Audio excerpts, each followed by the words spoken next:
Will the British monarchy survive the Andrew Epstein scandal? It is one of the most consequential questions facing the royal family right now.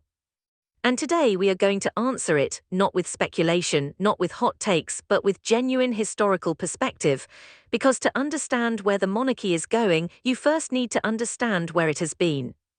And the story of Queen Elizabeth II, her reign, her character, her choices, and yes, her failures, is the essential context for everything that is happening right now. Today we are going deep into the life of the woman who shaped the modern monarchy. We are going to talk about the moment a 25-year-old woman found out she was queen while sitting up a tree in Kenya. We are going to talk about the night she described as the most memorable of her entire life. We are going to talk about the third party who joined her and Philip on their honeymoon, and we are going to ask the question that historians and royal watchers are now grappling with honestly and seriously. To what extent is the late Queen responsible for the stain that Andrew has left on her legacy and on the institution she devoted her life to? This is a big conversation, let's get into it. Let's start at the very beginning, because the beginning of Elizabeth's story is one that most people think they know but actually do not fully appreciate. Not in terms of the human reality of it, not in terms of what it actually felt like to be a 25-year-old woman and have your entire life change in a single moment in a way you could not have anticipated and certainly could not have fully prepared for. The year is 1952.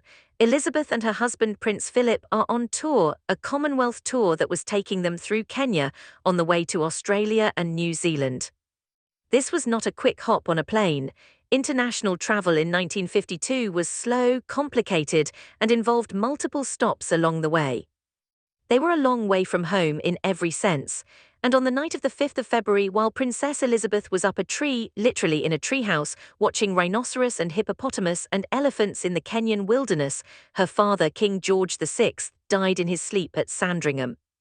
Back in Britain, the machinery of the state began to move, plans were put in place.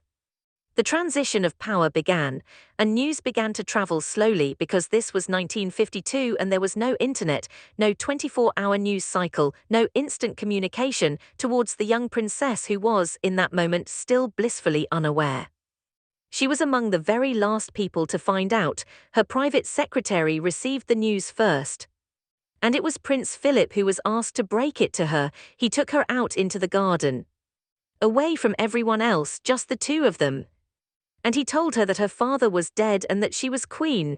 Now, think about that moment. You are 25 years old. You are newly married. You are on the other side of the world. You are sitting in a garden in Kenya, and the man you love tells you that your father is gone and that everything about your life has just changed forever. That the future you had imagined and planned and slowly prepared for has arrived suddenly without warning, decades earlier than expected. Her response, and this is the detail that tells you everything about the woman she was and the monarch she would become, was stoic. Controlled, dignified. She did not collapse, she did not fall apart. She gathered herself, and then she made a request of the press corps who were nearby. She asked that none of them photograph her as she left. And in a detail that feels almost unimaginable by modern standards, they honored that request. They watched her leave. They did not take a single picture. She boarded a plane for the long journey home. And she stepped off that plane at London Airport, where just a week earlier she had said goodbye to her father as queen. She was 25 years old. And she would carry that crown for 70 years. Now here is a piece of history that most people do not know. At the time of Elizabeth's succession, there was genuine uncertainty about whether the House of Windsor would even continue under that name. Because when Elizabeth married Philip, the tradition of the day was that a woman takes her husband's name. And Philip, when he became a naturalized British citizen before the wedding, had adopted the surname Mountbatten, taken from his maternal grandparents. There was a real possibility that the dynasty would become the House of Mountbatten. That the Windsor name, the name that had been carefully chosen during the First World War specifically to replace the Germanic Saxe-Coburg Gotha, would quietly give way to a new royal house under Philip's adopted name. Two people in particular were absolutely not having that. Queen Mary, the formidable grandmother of the new queen, made her position entirely clear, and Winston Churchill agreed. Windsor it would remain, And Philip, who had already given up his Greek and Danish royal titles, who had sacrificed an enormous amount to take his place 2 steps behind his wife, now had to accept that his children would not carry his name either. He reportedly described himself, and this is a phrase that apparently can just about be said in polite company, as a bloody amoeba, the only man in the country, he felt, who could not pass his name to his own children. It was one of many sacrifices he made, and he made them without breaking stride. Let's talk about the war years, because this is another aspect of Elizabeth's story that I think people know in outline but not in depth. And it matters for understanding who she was, the kind of person, the kind of woman, the kind of queen she became. During the Second World War, Elizabeth and her sister Margaret were largely confined to Windsor Castle, which was considered the safest place for them. They were not idle, they contributed to the war effort in whatever ways they could, they made things. They raised money, they staged pantomimes for charity. They did what they could from behind the castle walls, but Elizabeth wanted to do more. She campaigned persistently, repeatedly, determinedly to be allowed to join the women's services, the Auxiliary Territorial Service. Ministers said no, citing her safety. Her father initially said no. And she kept asking, she wore her father down. And eventually she got her way, she joined the ATS. She trained as a driver and a mechanic. By day she was learning to maintain vehicles, working under the bonnet, getting her hands dirty, doing the practical, unglamorous work of keeping military transport operational. By night she was back in the castle, a princess again, but during those days of training she was, as much as anyone in her extraordinary position could possibly be, just a person. Doing a job, working alongside other people. Getting on with it, she was known for the rest of her life to be a very fast and very confident driver. People who drove with her around Balmoral reportedly found the experience rather hair-raising. She bombed around country roads with total assurance. The skills she learned in those years stayed with her, and there is a wonderful story from the end of her training. Part of graduating from the program was that trainees were expected to drive a large vehicle from a training base on the outskirts of London all the way into the city. Ministers were nervous. They cited her safety. They were probably equally worried about the safety of everyone else on the roads. But she was having none of it. She navigated Piccadilly Circus. She drove through Hyde Park Corner, which at that time had no traffic lights. She made it through the gates of Buckingham Palace. And she was, by all accounts, absolutely delighted with herself, as well she might be. Now let's talk about what she herself called the most memorable night of her life, because if I asked you to guess what that night was, a coronation, a royal wedding, some great state occasion, you would almost certainly be wrong. The night was the 8th of May 1945, VE Day. The end of the Second World War in Europe. Outside Buckingham Palace, enormous crowds had gathered. The Mall was packed, the air was electric with relief and joy and the release of years of fear and tension and grief. The royal family were making repeated appearances on the balcony, waving to the crowds below, sharing in the national celebration. And Princess Elizabeth, then 19 years old, in her ATS uniform, and her younger sister Margaret begged their parents to be allowed to go outside. Not onto the balcony, outside. Into the streets, into the crowd. Into the mass of ordinary people celebrating the end of the most devastating war in human history.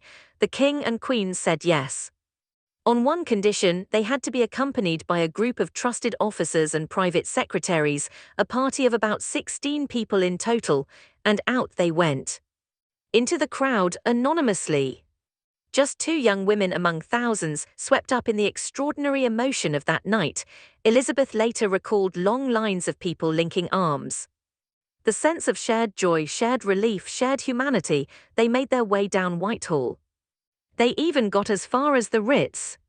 She had pulled her military cap down over her eyes to avoid recognition, though at one point an officer with her insisted she correct her uniform to the proper standard, because even in the middle of a historic national celebration, some things simply had to be done correctly. And at one point they sent word back to the palace, "We are outside, can you come out onto the balcony one more time so we can see you?"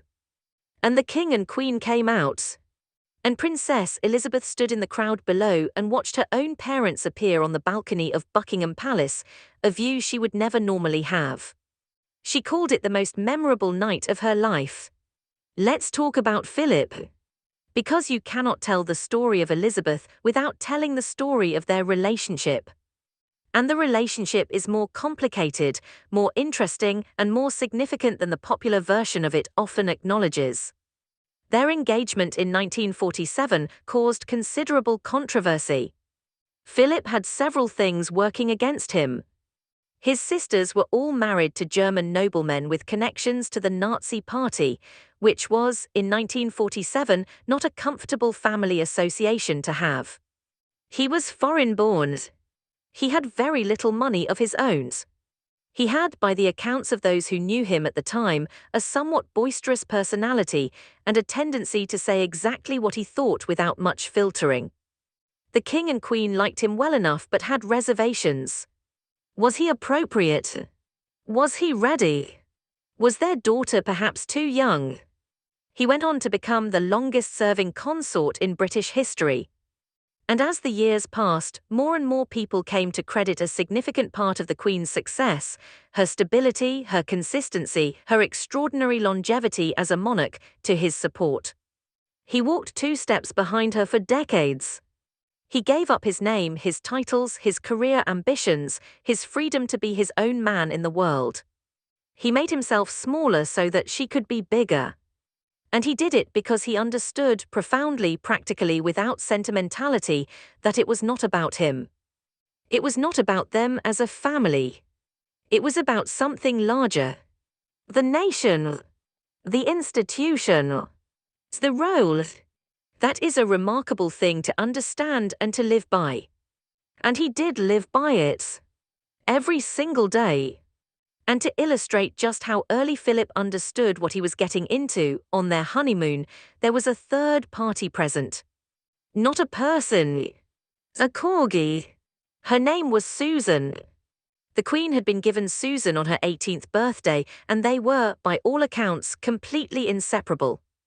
They were not travelling abroad for their honeymoon, they drove to Hampshire first and then on to Balmoral, and she was absolutely not going without her dog.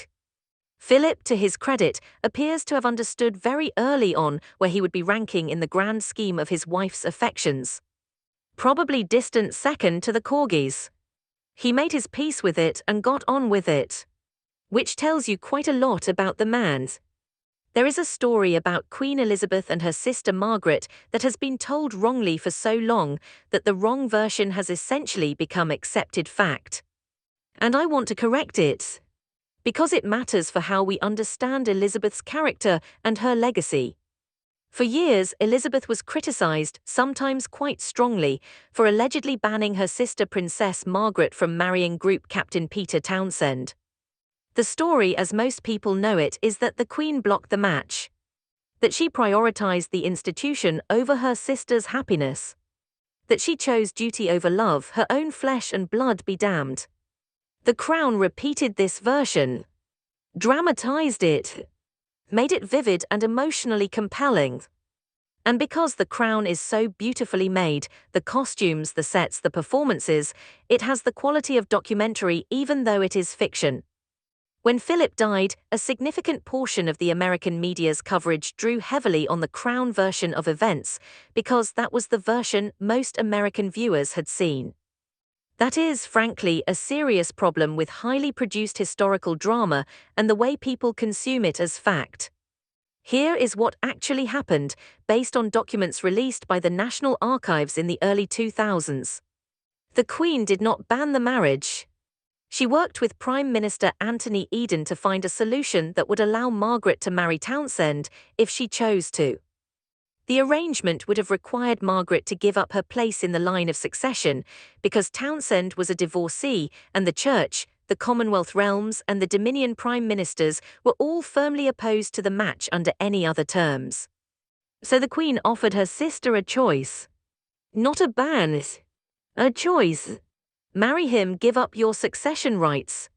She did everything in her power to make the marriage possible on terms that the institution could accommodate. And Margaret said no.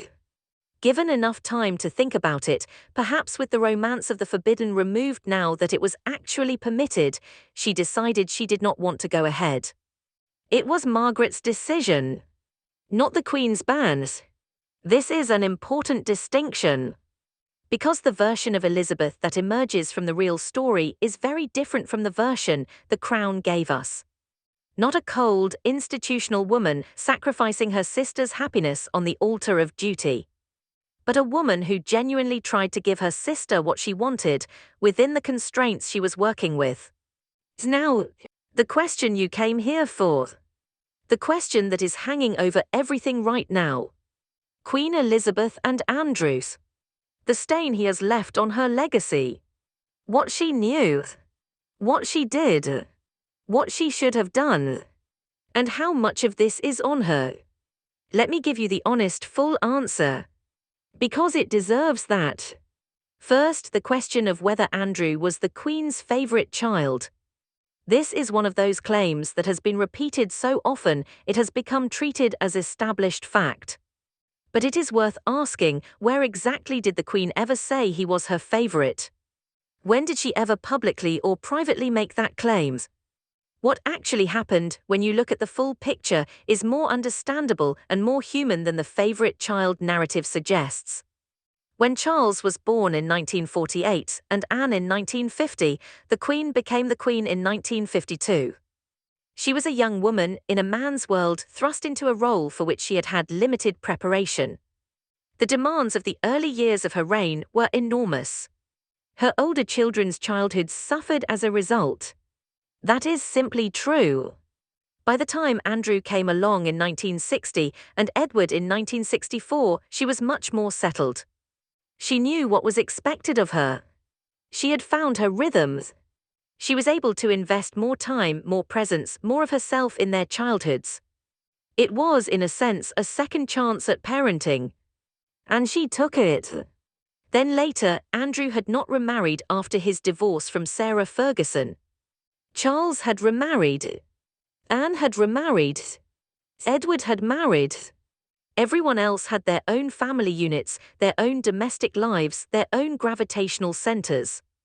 Andrew spent more time with his mother because he was, in some sense, the one who had not moved on in the same way. And that additional proximity perhaps looked, from the outside, like favoritism. It may simply have been availability. None of that excuses what followed. But it complicates the narrative. Now, the harder question. The honest question. Did the Queen fail in her handling of Andrews? Did she enable him? Did she kick a problem down the road for Charles to deal with? The honest answer is yes. To some degree, yes. There was a blind spot. She would not be the first parent in the world to have a blind spot about a child they love. And it is important to note that she absolutely would not be the first person to be deceived by Andrew, a man who looked the nation in the face in his 2019 Newsnight interview and told lies that were so confident, so detailed, so specifically constructed, that they fooled a great many people for a very long time. If he was lying to all of us, the strong probability is that he was lying to her too. She also did not have access during her lifetime to the full body of evidence that has since emerged.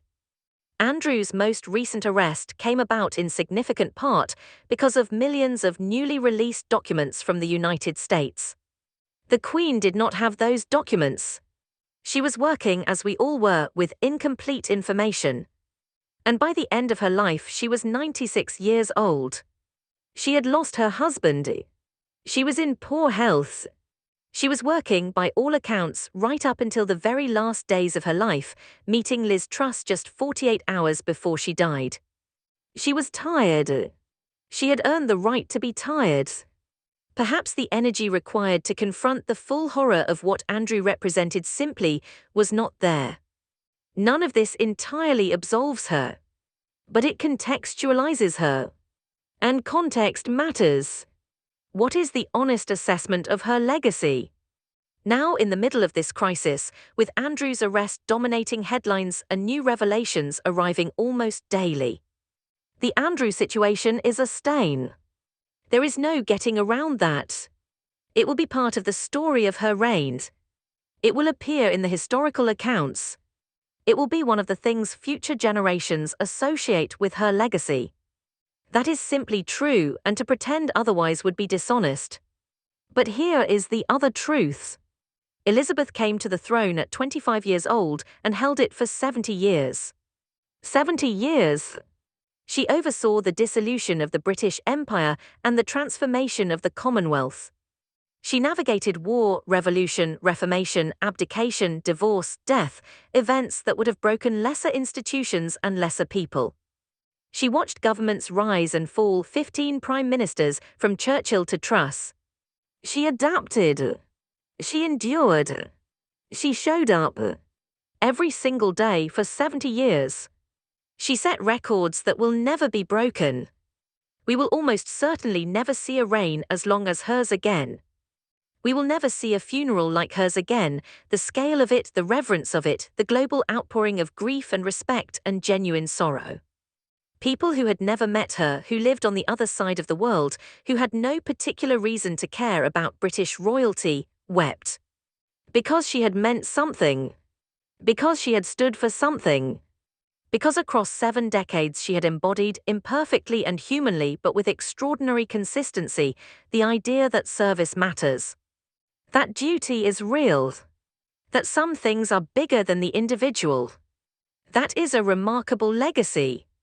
And Andrew, for all the damage he has done, cannot erase it. He is a bad seed in a large and complex story. He does not represent the monarchy. He represents one man's catastrophic failure of character, enabled in part by systems that should have caught it earlier and did not. So, back to the central question. Will the monarchy survive? It has survived everything else. It survived the abdication of Edward VIII. It survived the death of Diana. It survived the annus horribilis of 1992, when 3 of the 4 royal marriages collapsed in the same year. It survived Harry and Meghan's. It has survived, across 1,000 years, every crisis and scandal and constitutional upheaval that history has thrown at it. The key reason it has survived all of those things is not luck. It is not the deference of the British public. It is not constitutional inertia. It is because at the critical moments, the right people have shown up and done the right things. The institution has adapted. It has changed.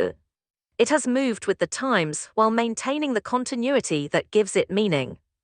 King Charles, for all the challenges he faces, has done the right things in response to Andrew. The stripping of titles. The removal from official duties. The eviction from his home. The unequivocal public statement that the law will take its course. These were not easy decisions. They were the right decisions. And they signal something important, that the institution understands the gravity of the situation and is not going to circle the wagons and protect one of its own at the expense of everything else. And then there is the generation behind Charles. William and Catherine's, who are doing the work. Quietly, consistently, without drama. Going to Wales in the rains. Playing with children. Being present. Being real. Building slowly and carefully the trust that the institution needs to carry it through the next chapter. The monarchy will survive this. Not because it is invulnerable. Not because the public will simply forgive and forget. But because the things that make it worth preserving, service, continuity, the symbolic embodiment of something larger than any individual, are still there. Still alive. Still being demonstrated every week by people who understand what they are for. And I want to end on a personal note that I think is genuinely moving. There is someone who knew Queen Elizabeth, who grew up in her orbit, who spent their childhood shaped by the rhythms of royal life, and who has written about her with real honesty and real affection. Imagine growing up with your Christmas dictated by the royal schedule. Your Easter shaped by royal engagements. Your father occasionally late to your school events because he had to be on assignment. Sitting as a child on the floor of a broadcast balcony at state occasions, told in no uncertain terms not to breathe a word and to behave impeccably while watching history being made in front of you. Standing on the roof of a news van at Trooping the Colour because you had found yourself the best seat in the house. Going to the studio with your father on Christmas morning and being given a present to open on air, then off to get mince pies from the royal kitchens. That childhood lived in the margins of the institution, shaped by its rhythms, fed by its history, produced someone who loves the royal family not with the uncritical devotion of a fan, and not with the detached skepticism of a cynic, but with the rounded, honest, eyes-open affection of someone who has genuinely seen it up close. Who knows what it is? Who understands both its extraordinary qualities and its very human failures? And who can therefore speak about it with the kind of authority that comes not from books or from outside observation, but from a lifetime of genuine proximity. That is the perspective the monarchy needs right now. Not people who will defend it at any cost. Not people who will condemn it wholesale. But people who understand it well enough to say, here is where it fell short, here is what needs to change, and here, still beneath all of it, is something worth saving. The Queen's book is out on the 26th of March. It is called Queen Elizabeth II, an icon of modern monarchy. And if today's conversation has given you any sense of the depth and the richness of the story it contains, the girl who drove a lorry through Piccadilly Circus, the princess who snuck out into the VE Day crowds, the woman who stepped off a plane in London a queen, then I hope you will read it.